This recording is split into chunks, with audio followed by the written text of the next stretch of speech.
à-bas-le-ciel. Before I went on antidepressants, I was completely, wholeheartedly against them. But then I learned that they're actually wonderful and saved my life. I mean, it's ironic when you think about it, isn't it, that a drug that's marketed as an antidepressant has a side effect of suicide. To take the irony further now, the FDA's new label warnings and the Canadian read like my books from 10 years ago, that these drugs produce anxiety, insomnia, overstimulation, impulsivity, aggressivity, hostility, and a general worsening of their condition. 15 years ago, I warned the FDA and I warned the country and toxic psychiatry that antidepressants were causing a stimulant amphetamine-like syndrome that was resulting in violence and murder.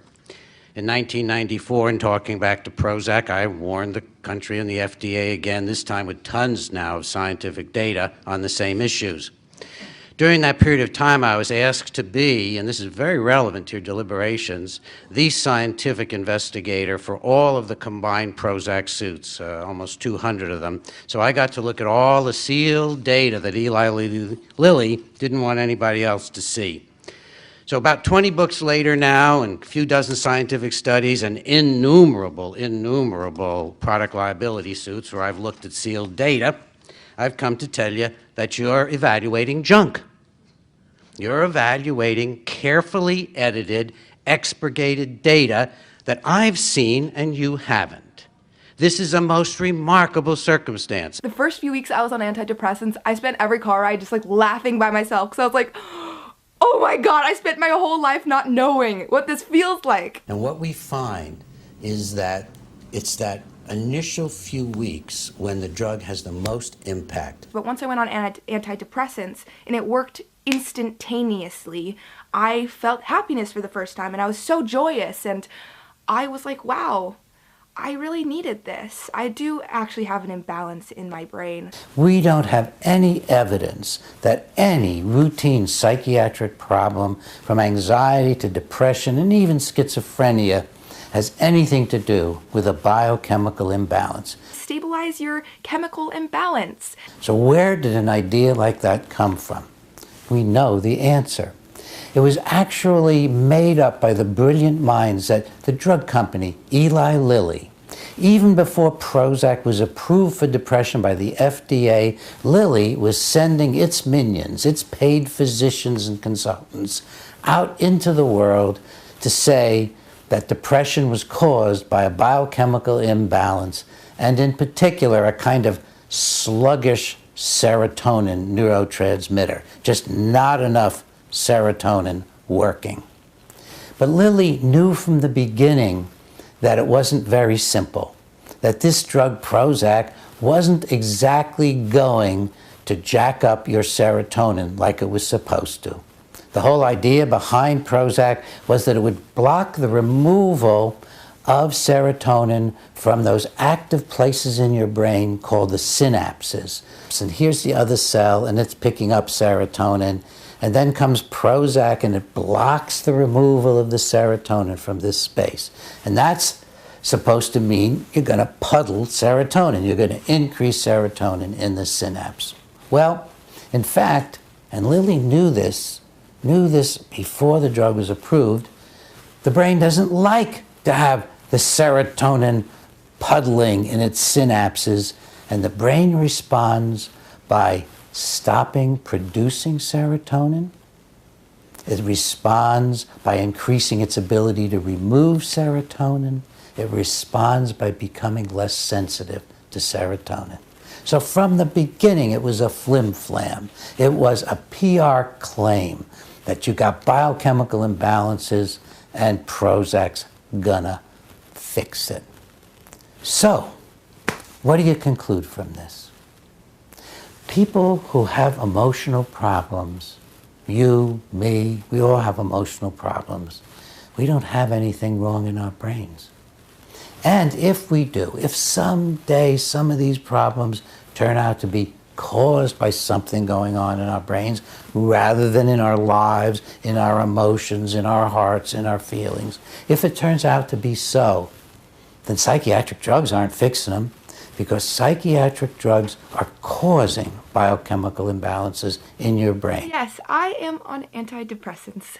I have been for about a month and a half, and my life has absolutely changed, like, more than I ever expected. When you're on them, you don't appreciate their harmful effects. Anxiety, insomnia, overstimulation, impulsivity, aggressivity, hostility, and a general worsening of their condition. If you do begin to become upset or disturbed on a drug, let's say you're taking Xanax or you're taking an antidepressant, you start to get irritable and angry and you yell at your family, you're not likely to think it's the drug.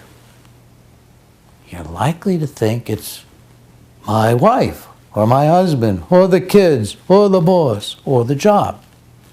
You won't get straight that you've been changed by the drug. When I went on antidepressants for the first time, I felt for the first time what stability felt like. Antidepressants, some actually do help with anxiety. So that has been the most amazing improvement for me. I barely have any anxiety anymore.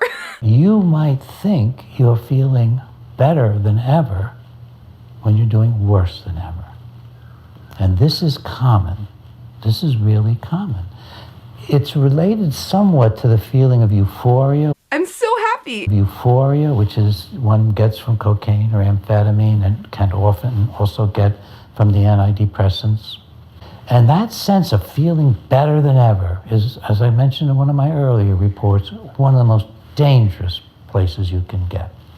The psychoactive substances, by diminishing our capacity, by impairing our frontal lobes, prevent us from appreciating their harmful effects. That's why somebody can feel like they can drive better than ever, and you know if they get in the car, they're likely to kill themselves or someone else. I feel so calm. I had no idea I could feel like this. Psychoactive substances impair our judgment about their effects on us. This video needs to be made, especially if we want to reach the goal of releasing that social stigma about mental health and making it more normalized. Normalizing depression is not the same thing as normalizing the treatment of depression. This word normalize is so slippery, it's so misleading. Are you really trying to normalize the experience of human sorrow, anxiety, misery, suffering, which is indeed, as you say, normal, is indeed part of the human condition? Or are you trying to normalize a drug-induced euphoria? And then contrasting that to human suffering, unhappiness, and sorrow with the claim that any experience of that kind can be medicalized, can be treated as abnormal, can be treated as an illness that has never been proven to exist by medical science on the basis of a chemical imbalance that is known now to be fictitious, that always was fictitious, by mustering together already debunked and disproven junk science from the 1990s. What is it really that you are trying to normalize? I'm so happy. I feel so calm. I had no idea I could feel like this. So about 20 books later now, and a few dozen scientific studies, and innumerable product liability suits where I've looked at sealed data, I've come to tell you that you're evaluating junk. Normalizing human misery, suffering, and sorrow is the opposite of medicalizing it, treating it as a diagnosable condition that can be remedied with a pill that has been in the last 20 years more thoroughly debunked than anything else on the psychiatrist's shelf. Antidepressants are a debunked fad drug from the 1990s. People like you think you're doing something morally positive in normalizing them, but you're not. What you're normalizing is junk science. À-bas-le-ciel.